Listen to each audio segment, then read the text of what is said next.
Donc en 95, il y avait Denis Manche qui était le maire du village, avait comme moi l'idée de créer un événement sur le village.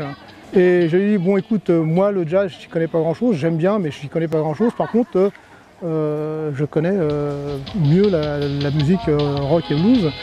Si je peux faire quelque chose, ça sera là-dedans.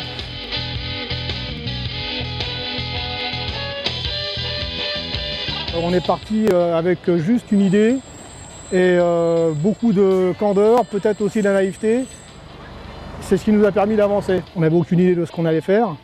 On a pris un papier, on va faire ci, on va faire ci, on va faire ça et on l'a fait. Voilà, c'est tout. Siac, Mirande, Vic Fezensac, etc. de l'autre côté, mais de ce côté du Gers, il n'y avait strictement rien. Là, on propose un festival gratuit et où on s'amuse, donc effectivement, ça a fédéré et ça a marché tout de suite. Voilà. On a surtout besoin de beaucoup d'huile de coude et beaucoup d'imagination parce qu'on n'a pas des moyens extraordinaires. Mais par contre, on fait un festival qui, d'année en année, a beaucoup évolué. On est parti avec 2500 au départ et maintenant on arrive à peu près à 7000 festivaliers. Et c'est au moins d'évoluer sur ça tous les ans. Voilà. Et au niveau de la qualité de la programmation, de la technique et de la sécurité aussi. Voilà.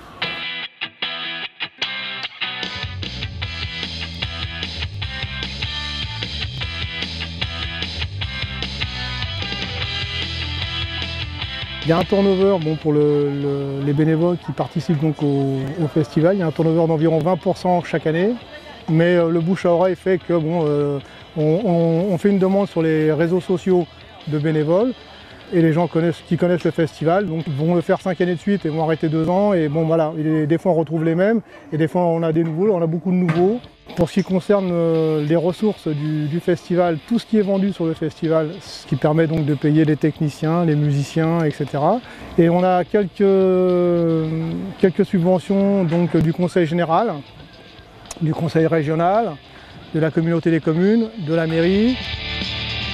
La mairie met au service du foyer rural toutes les infrastructures nécessaires dans la mesure du possible, c'est-à-dire les employés de mairie, les camions, les voitures que l'on a à disposition, les tables, les chaises, etc., les chapiteaux. Donc on met en place toutes les structures nécessaires pour que les gens puissent manger, boire et écouter de la bonne musique.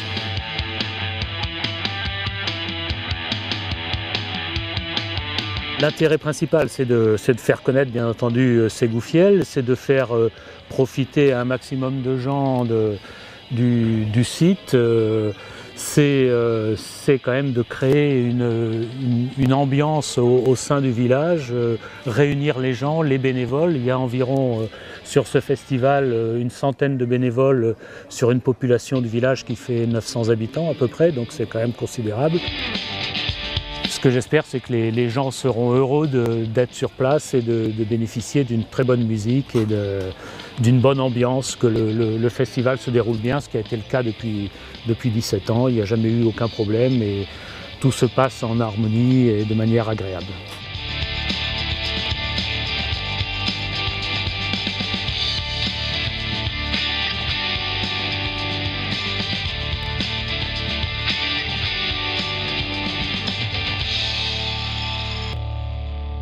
Oh, quel goût, là, c'est nickel.